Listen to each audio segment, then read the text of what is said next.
மாநிலங்களை அரவணைத்து அவர்களின் தேவைகளை உணர்ந்து செயல்படுவதில் தோல்வியடைந்துள்ள ஒன்றிய பாஜக அரசு இன்றைக்கு சர்வதேச அளவில் வெளியுறவு கொள்கை என்கிற விஷயத்திலும் தோல்வியை நோக்கி சென்று கொண்டிருக்கிறது என்னும் விமர்சனங்கள் எழுந்துள்ளது. மேற்காசிய போர் சூழல் காரணமாக இந்தியாவில் நிலவி வரும் சமையல் எரிவாயு தட்டுப்பாடு பிரச்சனையை ஒன்றிய அரசு சரியாக கையாள்கிறதா எனும் கேள்வி நாட்டின் குடிமகன்களில் ஒருவனாக எனக்கும் எழுகிறது. ஏற்கனவே டெல்லியில் தங்களது கட்சியை அடமானம் வைத்துவிட்ட அதிமுக தலைமை பொதுநலன் என்பதையே மறந்து தங்களுடைய எஜமானர்களின் மனதை குளிர வைக்கவே முயற்சி செய்கிறார்கள். அதனால்தான் தங்களது உரிமைகளை பற்றியே பேச துணியாத அவர்கள் வெளியுறவு கொள்கையை பற்றியும் தெரியாமல் கேஸ் சிலிண்டர் விஷயத்தில் மாநில அரசை நோக்கி காற்றில் கத்தி சண்டை போடுகிறார்கள். ஆனால் மார்ச் 10ஆம் தேதியே தமிழ்நாடு அரசின் சார்பில் உயர் அலுவலர்களோடு அவசர ஆலோசனை கூட்டத்தை நடத்தியது. இந்த விவகாரத்தில் விரைந்து தீர்வை காண பிரதமருக்கு கடிதம் எழுதியது.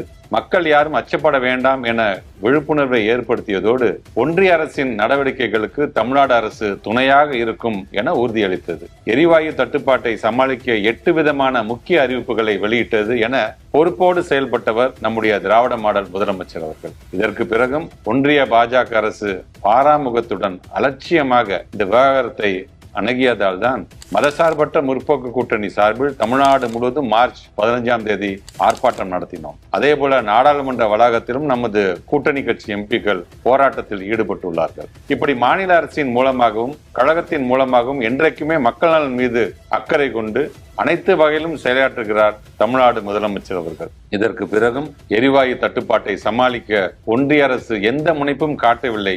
ஆனால் மக்கள் தயாராக இருக்க வேண்டும் என பீதியை கிளப்பியுள்ளார் பிரதமர் அவர்கள். இத்தனைக்கும் பொறுப்பான ஒன்றிய பாஜக அரசு என்ன செய்கிறது என்கிற மக்களின் கேள்விக்கு பதில் கிடைக்குமா? எரிவாயு தட்டுப்பாடு தீர்க்கப்படுமா?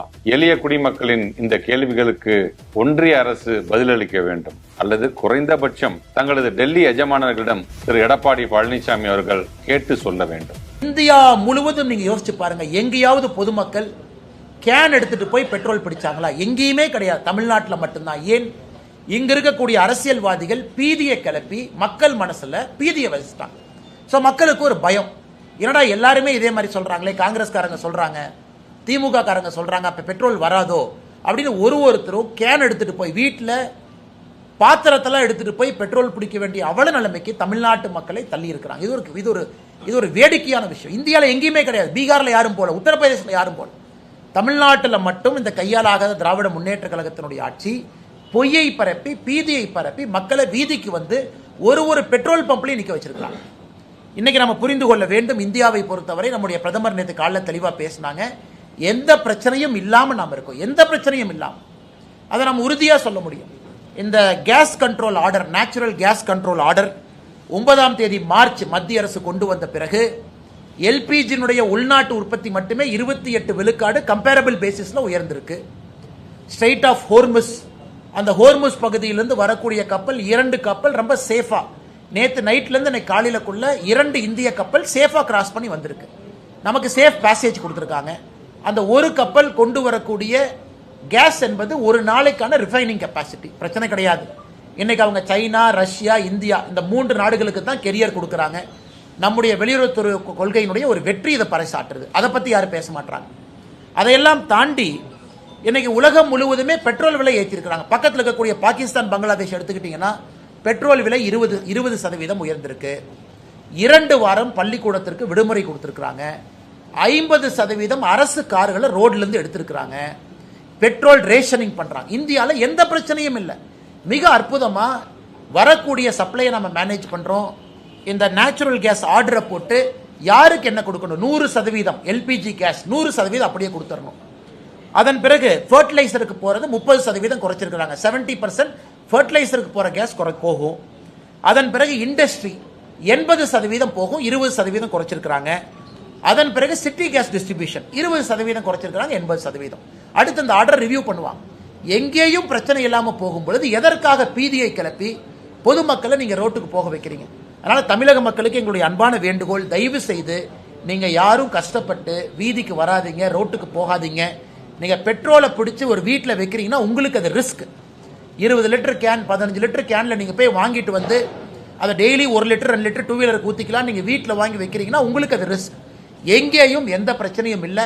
இன்னைக்கு ஸ்ட்ரைட் ஆஃப் ஹோர்மஸ் போர் ஆரம்பிப்பதற்கு முன்பு 55% சப்ளை அங்கிருந்து வந்துச்சு. இன்னைக்கு இந்தியாவுக்கு 70% சப்ளை ஸ்ட்ரைட் ஆஃப் ஹோர்மஸ்க்கு வெளியிருந்து வருது.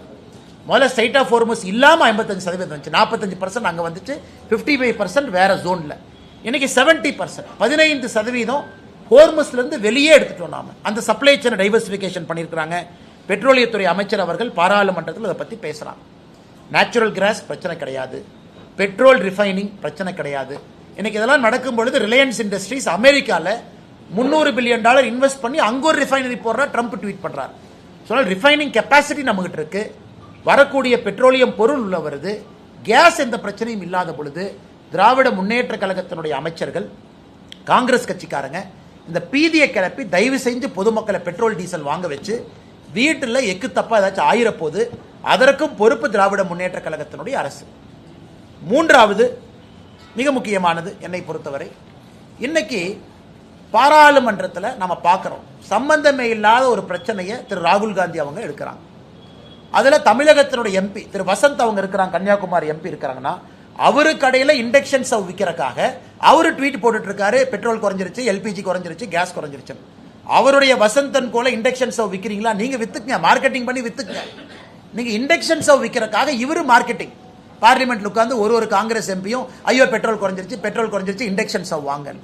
அதுல ராகுல் காந்தி அவர்கள் பாராளுமன்றத்தினுடைய அந்த நுழைவாயில் மக்கரத்வார் அந்த நுழைவாயில் உட்கார்ந்து நேற்று அவர்கள் நடந்து கொண்ட விதம் ஒரு பாராளுமன்றத்தினுடைய மக்கள் எதிர்பார்க்கின்ற ஒரு நல்ல அரசியலுக்கு எதிரானது.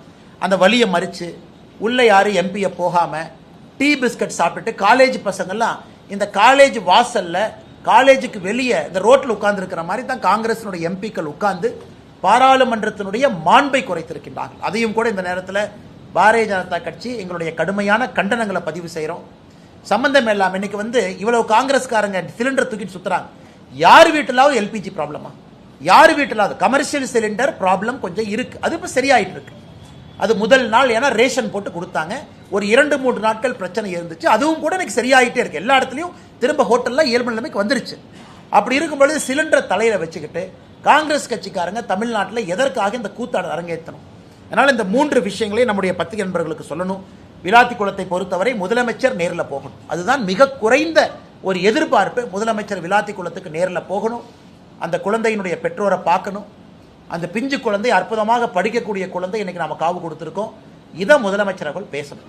அடுத்து உள்துறை செயலாளர் அவர் கொடுக்கக்கூடிய அறிக்கையே தவறா இருக்கு. பிரஸ் மீட் வைக்கிறாங்க, பத்திரிகை நண்பர்கள் யாரை நம்புவீங்க? பத்திரிகை நண்பர்களை பொறுத்தவரை கவர்மெண்ட் நம்புவீங்க, கவர்மெண்ட் பொய் சொல்லாதுன்னு நீங்க நினைப்பீங்க. ஆனா உள்துறை செயலாளர் நடத்தக்கூடிய பிரஸ் மீட்ல அவரு டிஜிபி, போலீஸ் கமிஷனர் இவங்களா உட்கார்ந்து இருக்கக்கூடிய பிரஸ் மீட்ல இவங்களே பொய் சொல்றாங்க. நீங்க யோசிச்சு பாருங்க, 2021க்கான டேட்டாவை அவங்க கொடுக்கறாங்க. 2021 இந்தியால எந்த அளவுக்கு பெண்களுக்கு எதிரான குற்றங்கள் நடந்திருக்குன்னு டேட்டாவை கொடுக்கறாங்க. இதுல உண்மையை சொல்ல வேண்டும் என்றால் 2021 டேட்டாங்க என்சிஆர்பியில பப்ளிஷ் ஆயிருக்கு. மத்திய அரசு ஒரு ஆண்டும் கூட மாநில அரசுகிட்ட இருந்து டேட்டா வாங்குறாங்க. மத்திய அரசு மாநில அரசு வாங்குறாங்க, அந்த டேட்டாவை கம்பைல் பண்ணி என்சிஆர்பியில போடுறாங்க.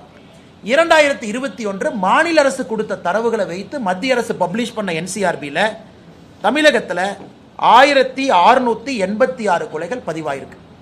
ஆனா உள்துறை செயலாளர் நடத்தக்கூடிய பத்திரிகையாளர் சந்திப்பில் 2021 தமிழகத்தில் 1597 கொலைகள்னு சொன்னா பிரஸ் மீட்டர் அவங்க சொல்ற நம்பரே கிட்டத்தட்ட 89 கொலைகளை குறைச்சு சொல்றாங்க. 2023 தரவுகள் மத்திய அரசுக்கு அவங்க கொடுக்கல, 2024 தரவுகள் மத்திய அரசு கொடுக்கல, 2025 தரவுகள் மத்திய அரசுக்கு அவங்க கொடுக்கல. அதனாலதான் என்சிஆர்பி பப்ளிஷ் பண்ணல. அதனால இவங்களா உட்கார்ந்துகிட்டு பப்ளிஷ் ஆகாத ஒரு தரவு நாம ஃபேக்ட் செக் பண்ண முடியாது. மத்திய அரசு கொடுத்திருந்தா பத்திரிகை நண்பர்கள் நீங்க டவுன்லோட் பண்ணி கிராஸ் செக் பண்ணுவீங்க. எதுவுமே செக் பண்ண முடியாம இவங்களா சேர்ந்து அடிச்சுடுறாங்க. 5 வருஷமும் சேர்ந்து 8008, 5 வருஷமும் சேர்ந்து போக்சோ வழக்கு 39,900 இப்படின்னு அவங்க சொல்றதுல எங்களுக்கு நம்பிக்கை கிடையாது. அதனால் திராவிட முன்னேற்ற கழக அரசு அதிகாரிகளையும் தவறா பயன்படுத்துறாங்க. அதிகாரிகள் மீது பிரஷரை கொடுத்து நீங்கெல்லாம் பிரஸ் மீட் வச்சு சமாளிங்க. இது முதலமைச்சர் அவர்கள் பத்திரிகையாளர் சந்திப்பு நடத்தி நீங்க சொல்லுங்க, உள்துறை அமைச்சர் உள்துறை செயலாளரா முதலமைச்சர் அவர்களா? ஒரு பக்கம் பொய்ய சொல்றீங்க, ஒரு பக்கம் இருக்கக்கூடிய தரவுகளை திருச்சி